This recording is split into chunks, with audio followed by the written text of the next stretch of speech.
it's for control. All right, welcome back to the Realm of Possibility. My name is Stuart Hunkler, and this is my guest, Phillip Symonds, and welcome back to the Realm of Possibility. If you're just tuning in, it's been a jam-packed show. If you missed it, don't worry, it'll probably rebroadcast. And I also, because I'm, like I said, just getting used to this whole talk show thing, I forgot to say Happy Thanksgiving to people. Oh yeah, that's right. We've been feasting all day I know. today. Happy Thanksgiving. But what I am going to say is, if I don't make another show, which I don't plan on for a little while after this, because 3 shows has been pretty exhausting, to say the least, because I actually have a job, that I'm going to have to say Merry Christmas. Yeah, Merry Christmas. And I should probably have a show in by New Year's, but if not, Happy New Year's. So He will. I'll push him into it. So that was that was Barack Obama being president of the world for a day, and we were talking a little bit about this earlier, and not only did he, I mean, there's just so much controversy surrounding his presidency. I mean, lay it down from the oath. Yep. To the birth certificate. If I know you've been studying. Yeah, well, the oath. Let's start with that real quick. The oath. If you watch the inauguration, which I did, I worked in a school, a public school at the time, and we showed the inauguration live. And when he bumbled over the oath, later on, I believe it was the next day, they had the Chief Justice actually have him swear back in the White House. But if you notice the photography of the event, there was no Bible. He didn't swear in on Lincoln's Bible like he did out in public for show. He just raised his hand, said the oath, but right to the right of him, there was a picture in the hallway of a prominent Mason. And maybe at another show, at some point, we'll get into the Masonic lodges and stuff like that, and the occultic beliefs they have.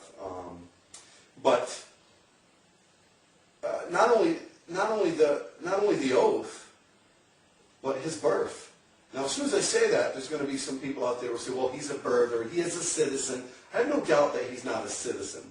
The 3 requirements, according to the Constitution, is you have to be a natural-born citizen, not a naturalized.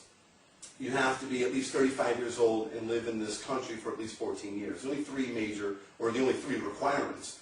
Well, to date, Obama himself has spent over $1 million suppressing and fighting a lawsuit against him by Alan Keyes, who actually ran for the presidency. He was an ambassador to the United States. Highly intelligent individual. I actually happen to really like this guy. Alan Keyes is a good dude. Phillip Berg, I didn't know much about him when he ran for presidency the first time, but yeah. Phillip Berg, who was a high-powered lawyer from Philadelphia. And then the list goes on and on. There's a whole myriad of people out there suing him for this issue. And all he has to do is spend maybe $10 to $15 to present his birth certificate, not his certificate of birth that just proves that he was born, but his birth certificate that has the place of his birth and the doctor's signature.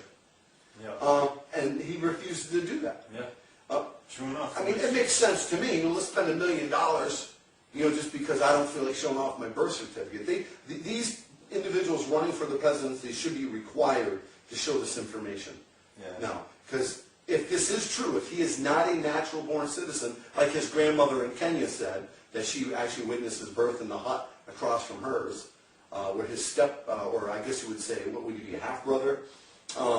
George Obama.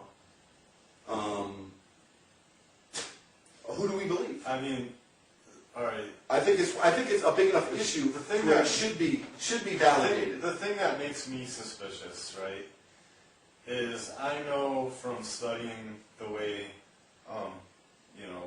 the globalist elite do things when they destroy a country, because believe me, these people can knock over a third world country in a weekend, you know what I mean? These guys are very powerful.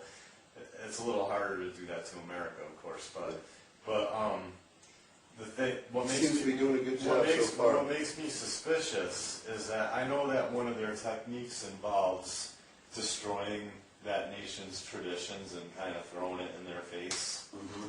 You know what I mean? They're voting, make mockeries of their voting Yep. system and everything, you know what I'm saying? And that just kind of falls into the way he just stepped into the presidency, handled the whole birth certificate debate, you know what I mean? Like, if I was president, I'd be like, here's my birth certificate. Ooh. I would be like, here I'm doing the oath on the Bible, you know what I mean? And you notice how they just kind of glide through that and screw it up and play it all, and just play it all off, you know what I mean? And just, you know what I mean? Well, the thing they have to their advantage is the media. Yeah. If the media was actually doing its job, the real reason for freedom it of the was not press beholden is to to any protect party. us from this kind of stuff. Exactly.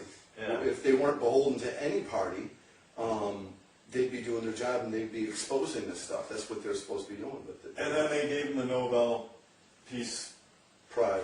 For what? And he's involved in 2 major wars. He's sending, you know, I mean, he said he would immediately, people are like, well, no. Yeah. I can play the clips day in and day out. He said immediately he would which I knew he couldn't do that when he was saying it, so I already knew he was Especially when he lying. said he would close Guantanamo Bay. He can't do that either. I knew he was bluffing when he said that, because I was like, there's no way one man is going to get all those troops out of the Middle East with all the big money and interest. They'll kill you if kill you if you try to do that. So I was like, well, that's definitely not going to happen.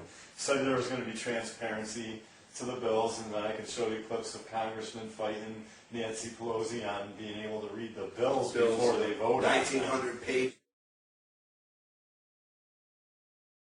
Please welcome musical guest every other Thursday to the realm of possibility. Thank you for watching.